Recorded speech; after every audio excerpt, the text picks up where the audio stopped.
কেউ যদি জাকাতকে অস্বীকার করে, জাকাত দেওয়ার ক্ষমতা হয়ে গেছে, কেন জাকাত দিব, এরকম যদি কথা বলে, তাহলে সে মুসলিম থাকতে পারে না। তাহলে ইসলামের স্তম্ভ, ইসলাম যে রুকন, সেগুলোকে যদি কেউ অস্বীকার করে, একটা মানুষ যদি মনে করে কেন নামাজ পড়বো, নামাজ পড়ে কি হবে, কেউ নামাজ পড়ে বড় লোক হয়েছে, এই কথা যদি বলে, তাহলে সে মুসলিম থাকতে পারে না। শুধু দাবি করে মুসলমান, আমার আপনার চোখে মুসলমান, কিন্তু সে প্রকৃতপক্ষে ইসলামের দৃষ্টিতে মুসলমান নয়। সম্মানিত উপস্থিতি, তো এখন যদি কোনো মানুষ জাকাত দেওয়ার ক্ষমতা হয়ে গেছে, জাকাত দিচ্ছে না, ওর ব্যাপারে আল্লাহ রাসূল কতটা কঠিন ভাবে শাস্তি উল্লেখ করেছে। আল্লাহ সুবহানাহু ওয়া তাআলা সূরা আল ইমরান 3 নম্বর সূরা 180 নম্বর আয়াতে বলছে, ওয়ালা ইয়াহসাবান্নাল্লাযীনা ইয়াবখালুনা বিমা আতাহুমুল্লাহু মিন ফাদলিহি ওয়া খায়রুল লাহুম বাল হুয়া শাররুল লাহুম। আমি তাকে টাকা দিয়েছি, ধনমান দিয়েছি, সম্পদ দিয়েছি, সে যদি মনে করে, সে যদি কৃপণতা করে, বখিলি করে, আমি যদি আজকে আমার টাকা থেকে, আমার সম্পদ থেকে দান করে দিই, যদি জাকাত দিয়ে দিই, আমার সম্পদের মানুষ গরিব ফকির মিসকিনদের কাছে বন্টন করে দিই, তাহলে আমার মাল কমে যাবে, আমি গরিব হয়ে যাব, আমার মাল কমে যাবে। সে যদি কৃপণতা করে এই ব্যাপারে, সে মনে করে যে আমার যদি মাল থাকে তাহলে কি আমার এই মালগুলো কল্যাণ নিয়ে আসবে, পরবর্তীতে আমার মাল এই কল্যাণ নিয়ে আসবে, কিন্তু না, ওর কল্যাণ নিয়ে আসবে না, ওর অকল্যাণ নিয়ে আসবে। ওর অকল্যাণ নিয়ে আসবে, ক্ষতিকারক এগুলো, ওগুলো ওর ক্ষতিকারক। অথচ সে মনে করে কি আজকে আমার মাল আমার বাক্সতে, আমার ঘরে সংরক্ষিত থাকবে, আমি আজকে কেন গরিব ফকির মিসকিনকে দেব, আল্লাহ আমাকে দিয়েছে, আমি এগুলো রক্ষণ করব, আমি এই পরবর্তীর জন্য আমি এগুলোকে জমা রাখবো। সে মনে করে এগুলো কল্যাণের জন্য, কিন্তু না, তার জন্য ক্ষতিকারক, তার মালগুলোকে আল্লাহ সুবহানাহু ওয়া তাআলা কাল কিয়ামতের দিন বেরি বানাবে, বেরি, জাহান্নামের বেরি বানিয়ে তার গলাতে ঝুলিয়ে দিবে।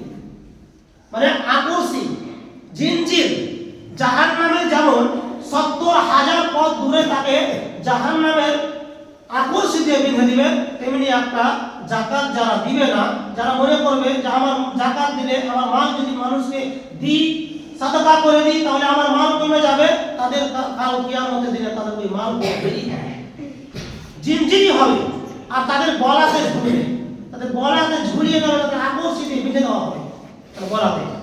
আবু হুরায়রা রাদিয়াল্লাহু তাআলা আনহু বলেন, রাসূল সাল্লাল্লাহু আলাইহি ওয়াসাল্লাম বলেছেন, মান আতাহুল্লাহু মালান ফালাম ইউআদ্দি যাকাতাহু মুসিরাহু মালুহু ইয়াওমাল কিয়ামাতি সুজ্জান আকরাআ লাহু যাবিবাতানি তুতাওয়াqqu ইয়াওমাল কিয়ামাতি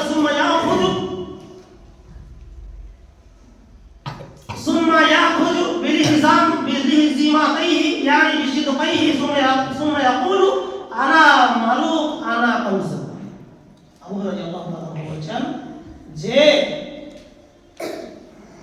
আমি আল্লাহ সুবহানাহু ওয়া তাআলা তাকে মাল দিয়েছি, তাকে সম্পদ দিয়েছি, তাকে টাকা পয়সা দিয়েছি, সে যদি তার মালকে সংরক্ষণ করে রাখে, তার মালকে জমা করে রাখে, সে যদি আল্লাহর পথে খরচ না করে, সে যদি সেগুলো থেকে যাকাত বের না করে, তাহলে ওই মালগুলোকে, ওই টাকা পয়সাগুলোকে আল্লাহ সুবহানাহু ওয়া তাআলা কাল কিয়ামতের দিনে একটা বিষধর সাপে রূপান্তরিত করবে। বিষধর সাপে, সেই সাপটা হবে টেকো, সেই সাপের চোখের উপরে থাকবে কালো দাগ দুটো, ওই সাপ, বিষধর সাপ আল্লাহ সুবহানাহু ওয়া তাআলা তার গলাতে ঝুলিয়ে দিবেন, আর ওই সাপ তার দুই গালে কামড় দিয়ে বলবে, আমি তোমার ওই মাল, আমি তোমার ওই সংরক্ষিত মাল, আনা মালুক আনা কানসু, আমি তোমার ওই মাল, আমি তোমার ওই সংরক্ষিত মাল। কোনটা? যেটা তুমি ওই কমে যাবে মনে করে, আমার মাল কমে যাবে মনে করে তুমি যাকাত প্রদান করোনি, যাকাত বের করোনি, আমি তোমার ওই মাল। আর একটা হাদিস রাসূলুল্লাহ সাল্লাল্লাহু আলাইহি ওয়াসাল্লাম আবু হুরায়রা রাদিয়াল্লাহু তাআলা থেকে বর্ণিত যে কোন ব্যক্তি যদি কারো কাছে 7.5 ভরি সোনা, 52.5 ভরি চাঁদি, পরিমাণ সোনা চাঁদি থাকে আর সে যদি সেগুলো থেকে যাকাত প্রদান না করে, যাকাত বের না করে, গরিব মিসকিনদের কাছে বন্টন না করে, রাসূল সাল্লাল্লাহু আলাইহি ওয়াসাল্লাম বলছেন সেই সোনাকে, সেই চাঁদিকে কাল কিয়ামতে জাহান্নামে আল্লাহ সুবহানাহু ওয়া তাআলা উত্তপ্ত করবেন, তাকিয়ে তুলবেন। তাকিয়ে তুলে তার বক্ষ দেশে, তার পিঠ পৃষ্ঠ দেশে, তার গলায়, তার গালে, তার কপালে সেগুলো দিয়ে দাগ দিবেন। সবাই বুঝছে কি বুঝলেন?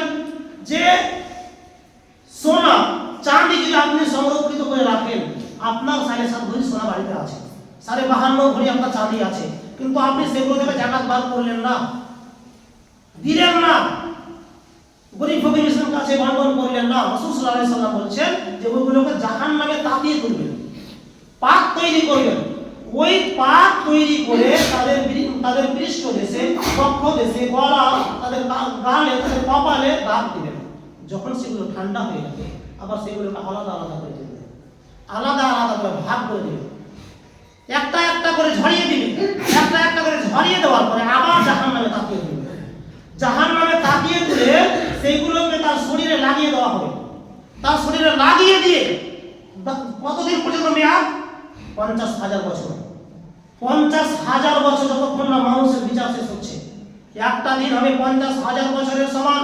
চিন্তা করেন যে একটা মানুষের যদি একটা ছেঁকি দেন তাহলে কতটা তো যন্ত্রণা হয়, কিন্তু না, তার মেয়াদ 50,000 বছরের সমান। 50,000 বছর পর্যন্ত তার শরীরে ওই পাতগুলোকে লাগিয়ে দেওয়া হবে। চিন্তা করেন। তাহলে বলেন তো আমরা আজকে কে যাকাতের মালিক হইনি এখনো? রূপার নিসাব কতটা? 52.5 ভরি যদি কারো কাছে চাঁদি থাকে বা চাঁদির নিসাব পরিমাণ টাকা থাকে, কমপক্ষে কতটা? 70-80 হাজার, 90 হাজার, কতটা যদি থাকে, তাহলে এখানে দ্বিমত আছে। কোন আলেম বলছেন যে সোনার নিসাব লাগবে, যাকাতের নিসাব তার ঐচ্ছিক ব্যাপার। কিন্তু আমি মনে করি যা আগে রূপা নিসাব পরিমাণে যাকাত বের করা হতো,